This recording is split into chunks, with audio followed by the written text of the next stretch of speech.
आपण आपल्या कल्याण शहरातील सर्व नागरिकांना आपण आवाहन केलं होतं की 2025 2025 सुरू झाल्यापासून ज्या घटना किंवा दुर्घटना आपल्या देशात असेल, राज्यात असेल, शहरात असेल होत आहेत आणि त्याच्यात अनेक निष्पाप नागरिक मृत्युमुखी पडलेत.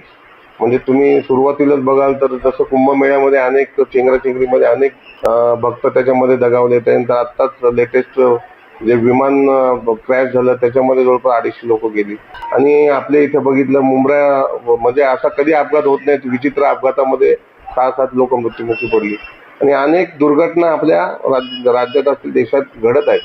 त्यामुळे कुठेतरी शांती लोकांना दीर्घायुष्य मिळण्यासाठी आणि स्थैर्य लाभण्यासाठी ही आपण महामृत्युंजय जप आणि हवन हे विनामूल्य लोकांसाठी आपण आयोजित केलं होतं.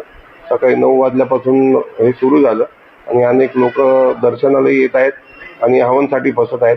परमेश्वरचरणी आम्ही हीच प्रार्थना करणार आहोत की येणाऱ्या काळात अशा दुर्घटनापासून आपल्या देशातील नागरिक वंचित राहून त्यांना दीर्घायुष्य मिळो.